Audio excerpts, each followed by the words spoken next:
Esprit Saint, viens en nos cœurs. Doux Esprit Saint, enflamme-les. Viens Esprit Saint, viens en nos cœurs. Doux Esprit Saint, enflamme-les. Bonjour. Alors, on poursuit notre réflexion sur l'héritage baptismal. Donc, dans le dernier entretien, j'ai partagé avec vous 4 récits bibliques de personnes qui ont vécu l'expérience de la nouvelle naissance par la foi et le baptême. Donc, ils sont passés d'un mode d'existence à un nouveau mode d'existence. Donc, ils avaient une manière de vivre. Et là, sont survenus des événements auxquels ils ont été baptisés, ils ont fait une adhésion de foi et ils sont entrés dans un nouveau mode d'existence. Alors, nous allons donc maintenant commencer à regarder ensemble comment ces récits nous aident à comprendre qu'est-ce qui caractérise ce nouveau mode d'existence, cette vie nouvelle, pour utiliser une expression plus courante, cette existence chrétienne, ou encore, pour utiliser une expression peut-être un peu plus savante, cette vie théologale. C'est quoi la vie théologale? La vie baptismale, la vie chrétienne. Vous voyez? Alors, pour aujourd'hui, on s'arrête à 2 caractéristiques, 2 premières caractéristiques. Donc, une première, évidemment, que j'appelle la centralité du Christ. L'existence chrétienne, c'est une existence centrée sur le Christ. Alors, quand on regarde ces 4 récits, la vie de ces personnes a été transformée par la rencontre avec le Christ ressuscité, soit de manière directe, par une vision du Christ ressuscité, une apparition du Christ ressuscité, soit de manière indirecte, par un témoin, ce qui sera le cas de la plupart d'entre nous, évidemment. Donc, rencontre avec le ressuscité. Les disciples d'Emmaüs, évidemment, qui rencontrent le ressuscité. Et là, il se passe cette illumination, leurs yeux s'ouvrent et ils s'en retournent tout de suite à Jérusalem, rencontrer d'autres témoins du ressuscité. Là, les apôtres leur disent, oui, c'est bien vrai, il est ressuscité, il est apparu à Simon-Pierre. Et la vie de ces gens-là va ensuite être animée, complètement orientée par cette certitude que Jésus est ressuscité et à cause de cela, ça donne un sens particulier à l'existence. Paul, évidemment, sur le chemin de Damas. Donc, cette voix, il entend la voix de Jésus lui-même. Je suis Jésus, c'est moi que tu persécutes.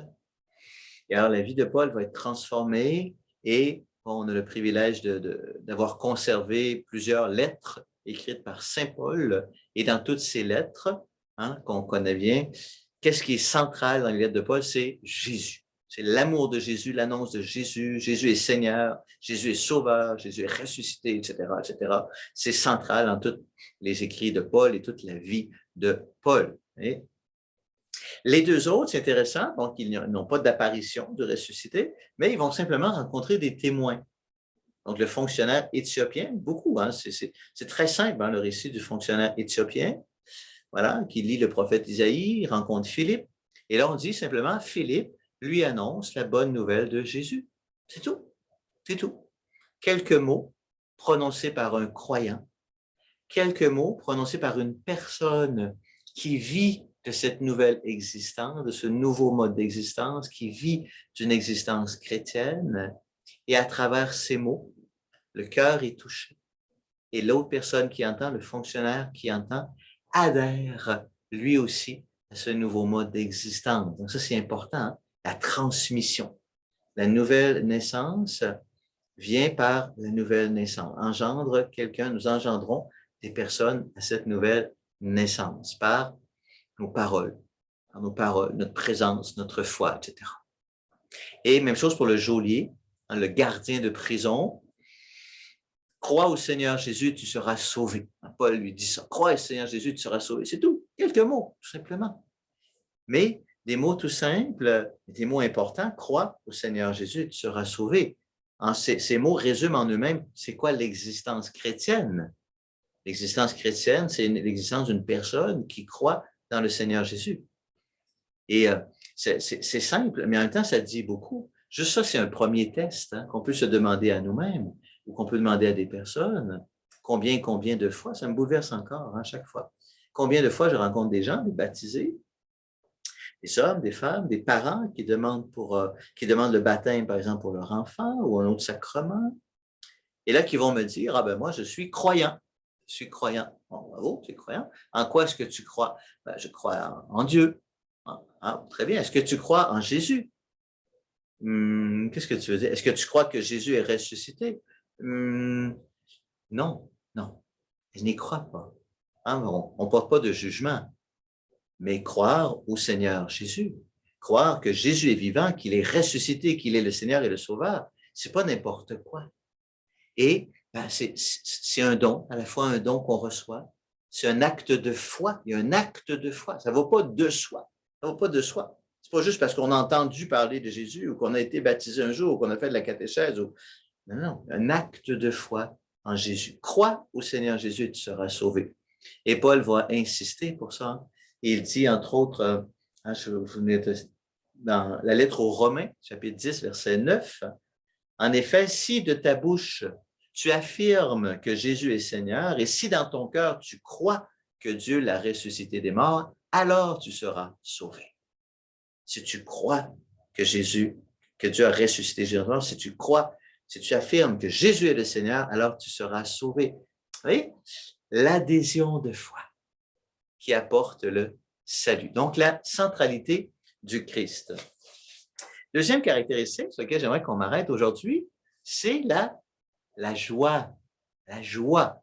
Très important. Une grande caractéristique de l'existence chrétienne, c'est la joie. Donc, les 4 récits qu'on a vus sont marqués par la joie. Les disciples d'Emmaüs, hein, c'est le cœur du passage. Hein. C'est des qui s'en vont tout tristes. Pourquoi êtes-vous donc si tristes? Hein? Ils s'en vont tristes. Jésus est mort sur la croix, ils sont tristes, etc. Et là, bon, il y a toute cette rencontre avec Jésus. Et là, la tristesse disparaît, leurs yeux s'ouvrent, etc. Ils sont illuminés, ils repartent en courant, annoncer la bonne nouvelle. Jésus est là, ressuscité, rempli de joie et rempli de joie. Il passe de la tristesse à la joie. Très clair. Même chose pour le fonctionnaire éthiopien. Et c'est beau parce que c'est la seule chose qu'on dit. Hein? Le fonctionnaire éthiopien, il se rencontre avec Philippe et là on dit, il poursuivit son chemin rempli de joie. C'est tout. On ne sait rien d'autre de ce fonctionnaire éthiopien. On sait seulement que cette rencontre, ce passage, l'a fait entrer dans la joie. Donc, la joie pourrait en elle-même caractériser l'existence chrétienne. Qu'est-ce que c'est l'existence chrétienne? C'est une existence dans la joie. Ça pourrait être juste ça. Hein, la joie, évidemment, avec tout ce que ça signifie, là, c'est pas n'importe quoi, la joie. Paul, sur le chemin de Damas, on n'utilise pas ces mots-là, on ne parle pas de tristesse et de joie, tout est centré sur l'annonce du Christ. Hein? Donc, on n'inventera pas rien. Pour Paul, on sent qu'il y a quand même ce passage à la joie, mais en même temps, je ne veux pas faire dire au récit ce qu'il ne dit pas. Mais on retrouve cette joie clairement chez le gardien de prison. Donc, on dit, hein, donc il reçoit le baptême, et alors, on dit ceci, hein,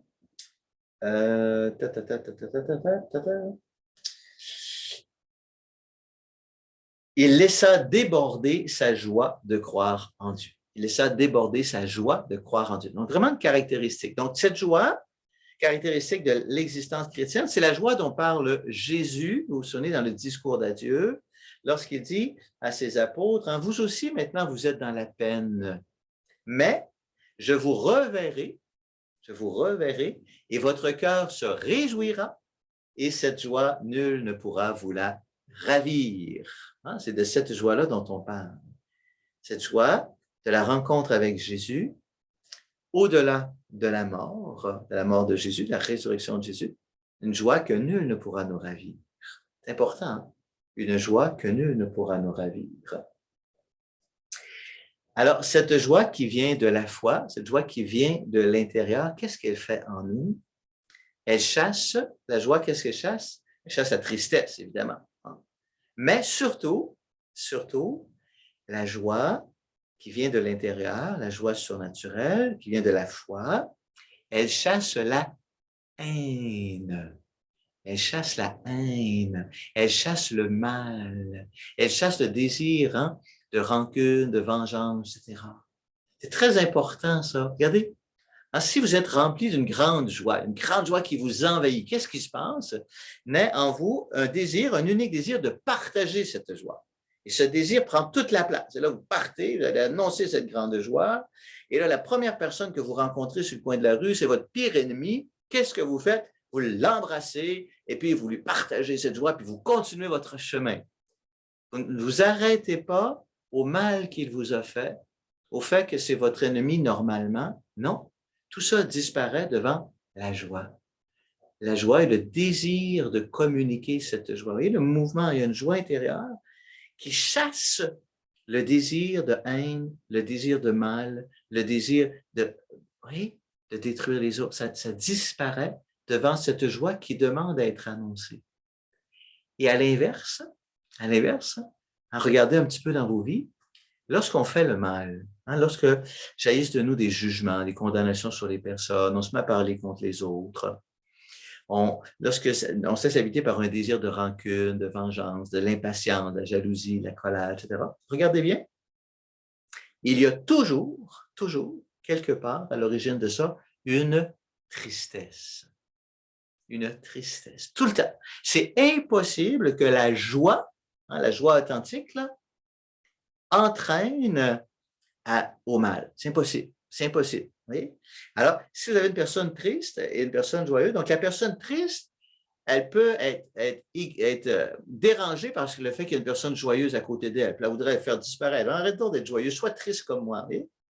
Alors qu'à l'inverse, s'il y a une personne qui est dans la joie, ben, elle va chercher à consoler la personne qui est triste. Vous voyez? Donc, la personne triste va chercher à rabaisser la personne qui est dans la joie à son niveau de tristesse.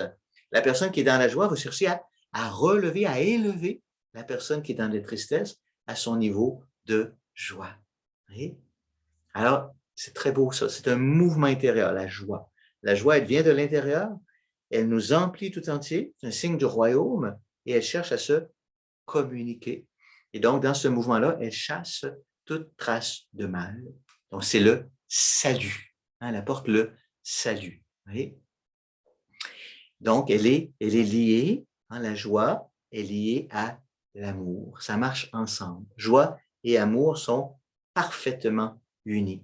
Ils sont de la même famille. Donc, c'est ce qu'on regardera, évidemment, dans notre prochain entretien. On va s'arrêter à cette grande caractéristique qui est l'amour. Et c'est beau parce que c'est les titres des 2 premières exhortations apostoliques du pape François, vous vous souvenez, Evangelii Gaudium, la joie de l'Évangile. La joie de l'Évangile remplit le cœur et la vie tout entière de la personne qui rencontre Jésus. La joie de l'Évangile. Et Amoris Laetitia, la joie de l'amour. La joie de l'amour vécue en famille est aussi la joie de l'Église tout entière. Donc, la joie de l'amour, la joie de l'Évangile. Joie et amour qui naissent de l'accueil de l'Évangile sont entièrement liés. Donc, on regarde ça dans le prochain entretien. Mais pour le moment, je vous invite à faire ce petit inventaire intérieur, à découvrir comment la joie, elle provoque en vous un désir d'être communiqué, comment la tristesse, au contraire, la tristesse est à l'origine de tout mal, et comment dans vos vies, vous cultivez cette joie. Ou qu'est-ce qui éteint votre joie et qu'est-ce qui vous permet de cultiver cette joie intérieure qui est la source de tout bien. Alors, je vous accompagne de ma prière, de mes bénédictions, au nom du Père et du Fils et du Saint-Esprit. Amen.